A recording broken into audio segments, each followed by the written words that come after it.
ब्रह्मदक्ष अश्वी देवेशि भरद्वाजी पुनर्वसु हुताशिवेशि चरक प्रभृतिभ्यो नमो नमः। पातंजल महाभाष्य चरके कृति संस्कृते मनोवाक्काय दोषाणाम हरते अहिपतये नमः। सभी गुरुजनों और ऋषि मुनियों का वंदन करते हुए अपनी आज की सतत संहिता अध्ययन की क्लास करेंगे। अभी तक हमने सूत्र स्थान, निदान स्थान, विमान स्थान, शारीर स्थान, इंद्रिय स्थान, चिकित्सा, कल्प और सिद्धि स्थान, इसके 6 अध्यायों का हमने सामान्य परिचय देखा है। अब हम सिद्धि स्थान के बचे हुए 6 अध्याय यानी कि अध्याय 7 से लेकर के अध्याय 12 तक किन किन विषयों का वर्णन किया गया है ये देखेंगे आज की क्लास में। तो सिद्धि स्थान का जो 7वां अध्याय है उसका नाम है बस्ती व्यापद सिद्धि।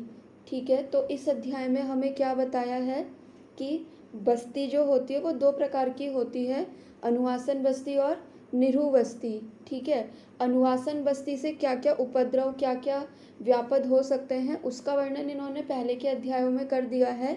इस अध्याय में ये क्या करेंगे, निरूह बस्ती से होने वाले जो जो व्यापद हैं, यानी कि आपने किसी को निरूह बस्ती दी और निरूह बस्ती आपने बिना एग्जामिनेशन के दे दी या फिर कभी उसका अयोग हो गया, अतियोग हो गया, तो उससे क्या क्या कॉम्प्लिकेशन या फिर क्या क्या उपद्रव व्यापद हो सकते हैं उनका वर्णन इन्होंने इस अध्याय में करा है और उसकी चिकित्सा भी बताई हुई है। ठीक है, तो सबसे पहले क्या कह रहे हैं, बस्ती सम्यक योगजन्य द्वादश व्यापदा, यानी कि बस्ती के असम्यक योग से होने वाले जो व्यापद होते हैं वो होते हैं टोटल 12। ठीक है, तो जो कॉम्पिटिटिव एग्ज़ाम रहते हैं उसमें हमसे सिर्फ इनकी नंबरिंग पूछी जाती है कि वमन विरेचन के व्यापद कौन क्या हैं। ठीक है, कितने होते हैं, 10 होते हैं, 12 होते हैं, 8 होते हैं। इसी तरीके से बस्ती के भी व्यापदों की संख्या पूछी जाती है। तो आपको ये पता होना चाहिए कि बस्ती के जो व्यापद होते हैं वो 12 यानी कि 12 होते हैं।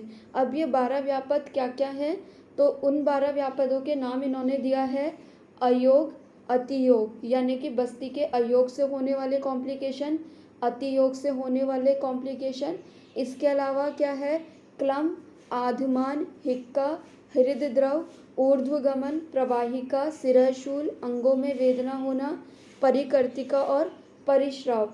ये जो 12 हैं ये क्या कहे गए हैं, निरूह बस्ती के व्यापद कहे गए हैं। ठीक है, तो कभी कभी क्या होता है कि कॉम्पिटिटिव एग्जाम में इनका इस तरीके से भी क्वेश्चन पूछ लिया जाता है। नीचे आपको 4 ऑप्शन दे देंगे, जैसे दे देंगे सिरहशूल, प्रवाहिका, अंगमर्द और लास्ट में दे देंगे ऑल द अबव, और आपसे ये पूछ लिया जाएगा कि इनमें से बस्ती का व्यापद कौन सा है या फिर कौन सा बस्ती का व्यापद नहीं है। तो हमें क्या याद होना चाहिए, एक तो इनकी नंबरिंग याद होनी चाहिए और इनका नाम याद होना चाहिए। बाकी दूसरा क्या है कि प्रैक्टिकल पॉइंट ऑफ व्यू से हमें ये याद होना चाहिए, मान लीजिए आपने किसी को बस्ती दी है, निरूह बस्ती दी है और थोड़ी देर के बाद ही पेशेंट कह रहा है कि मुझे जो है कि सिर में दर्द हो रहा है, सिरशूल हो रहा है, या फिर बस्ती देने के बाद उसे हिक्का आना स्टार्ट हो गया है, हिचकी आना स्टार्ट हो गया है। ठीक है, तो जब उसे ऐसे सिम्टम आएंगे तो आप समझ सकते हैं कि आपने जो बस्ती दी है वो सम्यक नहीं हुई है और बस्ती का व्यापद पेशेंट में हो गया है। अब इन अयोग के कारण क्या होते हैं और क्या इनकी चिकित्सा होती है ये हम तब पढ़ेंगे जब हम इन अध्यायों को एक एक करके पूरा पढ़ेंगे। फिर इसके बाद इन्होंने इसमें ये बताया है कि किन व्यक्तियों में हमें मृदु बस्ती देनी है, किन में हमें तीक्ष्ण बस्ती देनी है। फिर इन्होंने अध्याय के लास्ट में हमें ये बताया है कि किस तरीके से बस्ती जो होती है वो सारे शरीर के मल को दूर करती है। ठीक है, जैसे कि वमन से तो क्या होता है कि वमन से क्या होता है कि कफ दोष का वमन से क्या होता है कि कफ दोष दूर होता है। विरेचन से क्या होता है कि पित्त दोष बैलेंस में आता है। लेकिन बस्ती ही एक ऐसा प्रोसीजर है जिससे क्या होता है कि सारे शरीर के जो मल हैं वो दूर होते हैं। ठीक है, सिर्फ वात का ही बैलेंस नहीं होता है, वात के बैलेंस के साथ साथ सर्व शरीर व्यापी जो दोष हैं, मल हैं, उनका भी निराकरण होता है बस्ती के द्वारा। ठीक है, तो ये किस तरीके से होता है उसको समझाने के लिए इन्होंने बस्ती व्यापक सिद्धि अध्याय, सिद्धि स्थान के 7वें अध्याय में इसको इन्होंने एक्सप्लेन करा हुआ है। ठीक है, फिर इसके बाद इन्होंने 7वें अध्याय में इन्होंने बेसिकली हमें यही बताया कि बस्ती से होने वाले व्यापद कौन कौन से हैं, और हमें ये बताया कि निरूह बस्ती से जो होते हैं 12 प्रकार के व्यापद होते हैं, जिसमें कि अयोग, अतियोग, क्लम, आधमान, हिक्का, हृदय प्राप्ति, ऊर्ध्वगमन, प्रवाहिका, सिरहशूल, अंगशूल, परिकर्तिका और परिश्राव। ठीक है, तो प्रैक्टिकल पॉइंट ऑफ व्यू से भी ये व्यापद इम्पोर्टेंस रखते हैं और किसी कॉम्पिटिटिव एग्ज़ाम के पर्पस से भी। फिर इसके बाद इसमें कभी कभी जैसे हम कोई इंटरव्यू दें या फिर हमारा कभी वाइवा चल रहा हो कॉलेज का ही, तो उस पर हमसे ये पूछ लिया जाता है कि कफ दोष के लिए वमन है, ठीक है, पित्त दोष के लिए विरेचन है, तो बस्ती जो है वो किस दोष के लिए है। तो सिंपली हम ये तो सबको पता होता है कि बस्ती जो है वो वात दोष के लिए है, लेकिन जब आप सिद्धि स्थान का 7वां अध्याय पढ़ेंगे तो वहाँ पे आपको पता चलेगा बस्ती सिर्फ वात दोष के लिए नहीं है। बस्ती क्या करती है, सर्व शरीरगत मलों को दूर करने का काम करती है, इसीलिए ही बस्ती को क्या बोला गया है, अर्ध चिकित्सा बोल दिया गया है। ठीक है, अर्ध चिकित्सा बोलने के पीछे भी इसका यही कारण है। फिर इसके बाद देखते हैं हम सिद्धि स्थान का 8वां अध्याय, जिसका नाम है प्राश्रित योगिका सिद्धि। ठीक है प्राश्रित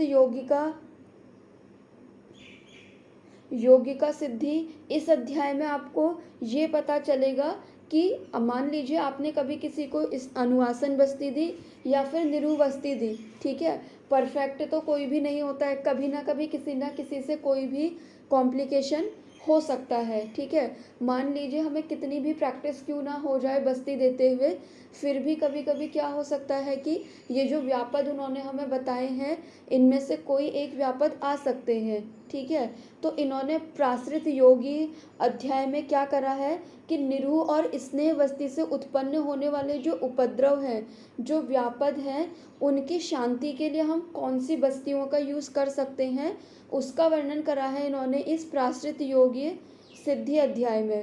ठीक है, तो सबसे पहले इन्होंने हमें क्या करी है, पंच प्राश्रिति की, अष्ट प्राश्रिति की, नव प्राश्रिति की बस्ती का वर्णन करा है।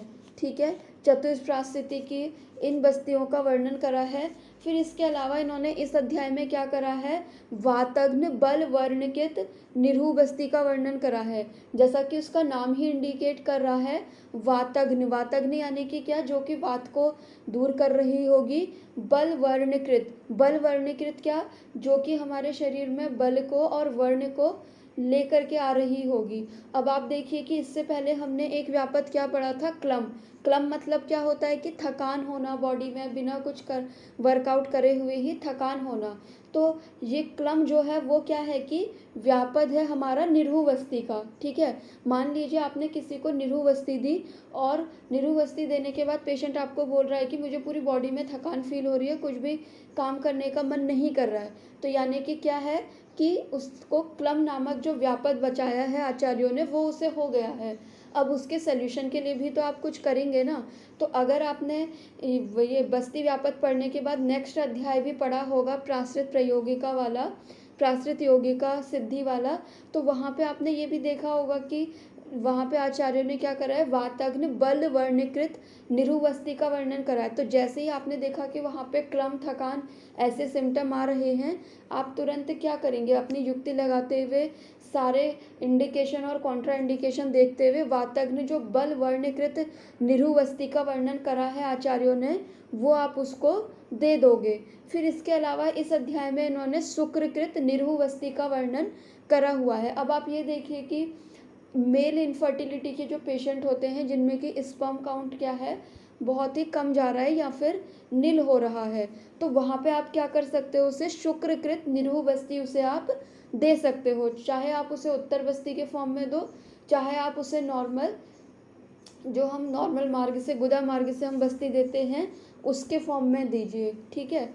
इसके अलावा फिर इसमें पंचतिक्त निरुवस्ती का वर्णन है, फिर कृमिनाशक निरुवस्ती का वर्णन है, ठीक है। वृषत्वकृत बस्ती का वर्णन है। वृषत्व यानी कि क्या, जो कि शरीर में वृषिता लेकर के आए। जैसे हम रसायन बाजीकरण के लिए, ओरल इंटेक के लिए तो मेडिसिन देते हैं, ठीक है। तो अगर हमें बस्ती अगर किसी को देनी है तो वो बस्ती किस उसकी होगी, उसका वर्णन इन्होंने यहाँ पे वृषत्वकृत के नाम से करा हुआ है, ठीक है। फिर इन्होंने मूत्रकृच्छिहृत बस्ती का वर्णन करा है। अब आप ये देखिए, मूत्रकृच्छ जो होता है वो कितने प्रकार का होता है, 8 प्रकार का। वातज होता है, पित्तज होता है, ठीक है, कफज होता है, शुक्रज होता है, अश्मरीजन्य होता है, ठीक है। तो इस तरीके से डिफरेंट तरीके के मूत्रकृच्छ होते हैं। अब इस मूत्रकृच्छ में, ठीक है, एक तो है कि मूत्रकृच्छ हो रहा है किसी को, आप क्या कर दो, उसे अवपीड़न घृतपान करा दो, ठीक है। दूसरा क्या कर दो, आप उसे स्नेहन स्वेदन दे दो। एलोपैथ के अकॉर्डिंग जाए तो अगर किसी को मूत्रकृच्छ हो रहा है तो सिंपली वो क्या करते हैं, डायूरेटिक्स देते हैं, या फिर क्या करते हैं कि फॉलिस कैथेटर लगा करके यूरिनेशन करवा देते हैं, ठीक है। तो उसी तरीके से अपने में भी क्या है कि मूत्रकृच्छ की कंडीशन में डिफरेंट चीज़ों का वर्णन मिला हुआ है। कहीं पे आपको स्नेहन स्वेदन करने के लिए बोल दिया है, कहीं पे आपको घृत का अवपीड़न यानी कि अच्छे खासे अमाउंट में घृतपान कराने के लिए बोल दिया है, ठीक है। फिर त्रिविध बस्ती कर्म के बारे में बोल दिया है। तो यहाँ पे इन्होंने मूत्रकृच्छ को दूर करने वाले कुछ बस्तियों का वर्णन भी करा हुआ है। अब आप ये सोचिए कि मूत्रकृच्छ का पेशेंट अगर आपके पास आता है तो क्या क्या कारण हो सकते हैं। हो सकता है उसे स्टोन की वजह से हो, ठीक है। हो सकता है उसको वात का इम्बैलेंस हो गया हो किसी वजह से, ठीक है। हो सकता है कि स्ट्रिंक्चर्स जो हो जाते हैं, यूरिथ्रल स्ट्रिंक्चर्स जो होते हैं, उसमें भी मूत्रकृच्छ एक सिम्टम देखने को मिलता है, ठीक है। भले ही आपके पास इस यूरिथ्रल स्ट्रिंक्चर लेकर के आए पेशेंट या फिर स्टोन लेकर के आए, आपको उसका डायग्नोस जो बनाना है वो वातज, पित्तज, कफज, अश्मरिज और शुक्रज, इस बेसिस पे बनाना है, ठीक है। जब आप इस तरीके से अपना डायग्नोस बनाते हैं, मॉडर्न को अपने कॉन्सेप्ट में नहीं रखते हैं या फिर मैच नहीं करते हैं, तो आप बहुत इजीली ट्रीटमेंट कर सकते हैं, ठीक है। कल ही मेरी राहुल सर से भी बात हो रही थी, तो उसमें भी सर यही बोल रहे थे कि अगर हम सामने हमारे पेशेंट जब आता है और हम उसकी रिपोर्ट्स को ना देखते हुए अपने अकॉर्डिंग क्या, यानी कि अपने दोष, धातु, मल, स्रोतस, आम, इन सब का विचार करते हुए अगर हम पेशेंट्स की कंप्लेन देखते हैं, उसके हेतु निकालते हैं, तो हम बहुत एक अच्छा ट्रीटमेंट पेशेंट को दे सकते हैं। बजाय इसके कि पेशेंट हमारे पास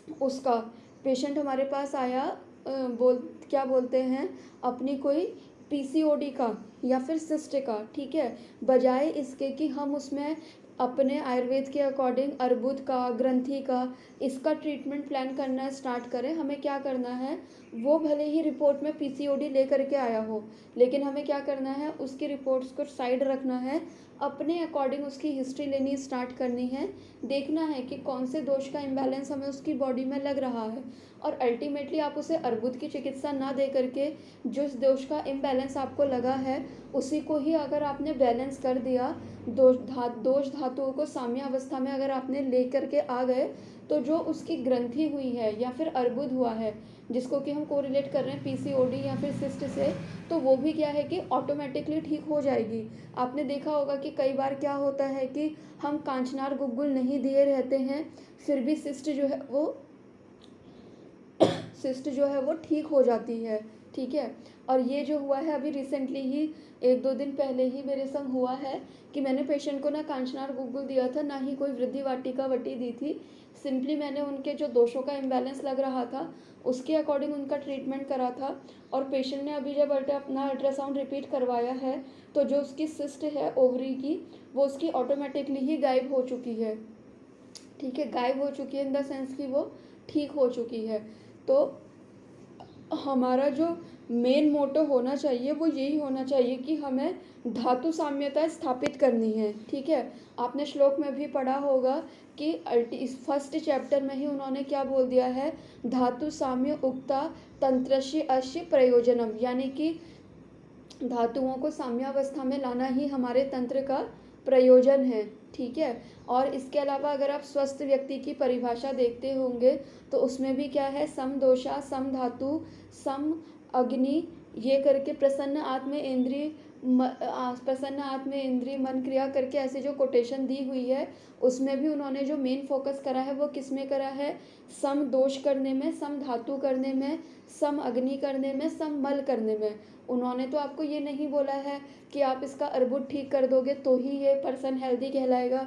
उन्होंने तो क्या बोला है, भले ही आपने उसका अर्बुद ग्रंथि, उसका ज्वर, ठीक है, उसका ज्वर हो गया, उसका प्रमेह हो गया, उसका रक्त पित्त कुष्ठ आपने ठीक कर दिया, लेकिन अगर आपने उसको अल्टीमेटली सम धातु, सम मल, सम अग्नि, ये वाले क्राइटेरिया में आपने उसको फिट नहीं करा तो आपकी चिकित्सा जो है वो अच्छी नहीं मानी जाएगी। क्योंकि आपने भी क्या करा, जैसे एलोपैथ वाले क्या करते हैं कि पेशेंट की शुगर बढ़ी हुई आ रही है रिपोर्ट्स में, तो उसको मेटफॉर्मिन, ग्लिमेपिराइड या फिर इंसुलिन, ये सब लेकर के उसको रिपोर्ट्स में उसके क्या करते हैं कि उसकी रिपोर्ट्स को